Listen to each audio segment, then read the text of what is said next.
ជំរាបសួរពុកម៉ែបងប្អូនអំពូមីងលោកយាយលោកតាទាំងអស់គ្នានាងខ្ញុំឈ្មោះដាលីនដែលជាអ្នកតំណាងផលិតផលឲ្យក្រុមហ៊ុនប្រេងអូលីវម៉ាក1629ហើយថ្ងៃនេះដែរខ្ញុំមកឆ្លើយសំណួររបស់ពុកម៉ែបងប្អូនដែលបានលើកឡើងនៅក្នុង comment ផេកប្រេងអូលីវម៉ាក1629តោះចូលទៅកាន់សំណួរទាំងអស់គ្នាតើប្រេងអូលីវម៉ាក1629មានប៉ុន្មានប្រភេទអ្វីខ្លះប្រេងអូលីវម៉ាក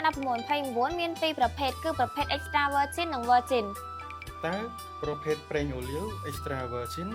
និងប្រេងអូលីវ virgin ខុសគ្នាដូចម្តេចតើរបៀបប្រើដូចម្តេចដែរ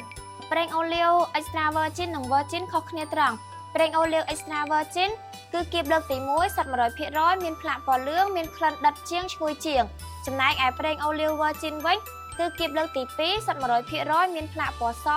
មានក្លិនស្រាលជាង extra virgin ទាំងពីរប្រភេទសុទ្ធតែគៀប 100% ដូចគ្នាយើងអាចយកទៅចៀនឆាបំពងបន្លាក់សាច់ឬក៏អាចញ៉ាំលាយជាមួយសាឡាត់ក៏បានដែរតើសម្គាល់ដូចម្តេចទើបដឹងថាប្រេងអូលីវសុទ្ធហើយតើប្រេងអូលីវ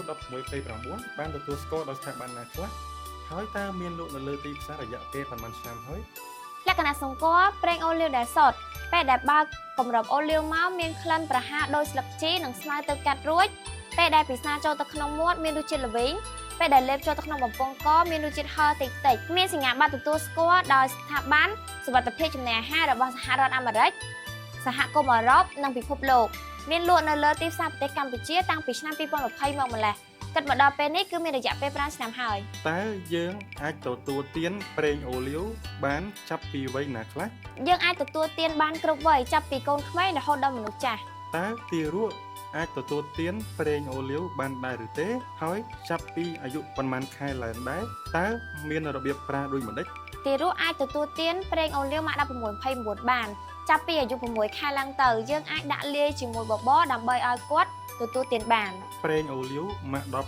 1629សម្រាប់ទទួលទានដោយផ្ទាល់ឬចម្អិនម្ហូបតែបងហើយតើយើងគួរហូបដោយផ្ទាល់នៅពេលណាសម្រាប់ប្រេងអូលីវម៉ាក1629របស់យើងអាចទទួលទានដោយផ្ទាល់ក៏បានយកទៅធ្វើម្ហូបក៏បានយើងអាចទទួលទានមួយស្លាបព្រាបាយមុនអាហារពេលព្រឹកតើប្រេងអូលីវ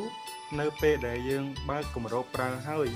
គួរដាក់ចូលក្នុងទូទឹកកកឬអត់សម្រាប់ប្រេងអូលីវដែលបើកគម្របហើយយើងមិនចាំបាច់ដាក់ក្នុងទូទឹកកកទេប៉ុន្តែយើងត្រូវរក្សាទុកនៅកន្លែងត្រជាក់ស្ងួតដោយមិនត្រូវពន្លឺថ្ងៃតើប្រេងអូលីវម៉ាក1629មានលក់នៅលើទីផ្សារណាខ្លះហើយប្រេងអូលីវម៉ាក1629របស់យើងមានលក់នៅលើទីផ្សារដូចជាផ្សារទំនើបលាក់គីគ្រប់សាខាផ្សារជីបម៉ុងគ្រប់សាខាផ្សារអ៊ីយ៉នគ្រប់សាខាផ្សារម៉ាក្រូគ្រប់សាខាផ្សារ Fair Plus គ្រប់សាខាផ្សារបាយ័ងគ្រប់សាខានិងផ្សារទំនើបជាច្រើនទៀតនៅប្រទេសកម្ពុជាតើការប្រើប្រាស់ប្រេងអូលីវម៉ាក1629ផ្ដល់អត្ថប្រយោជន៍អ្វីខ្លះដល់សុខភាពប្រេងអូលីវម៉ាក1629មានអត្ថប្រយោជន៍ជាច្រើនដល់សុខភាពដូចជាប្រឆាំងនឹងជំងឺបេះដូងនិងកម្ចាត់ខ្លាញ់អាក្រក់ជួយឲ្យឈាមដំណើរការបានល្អ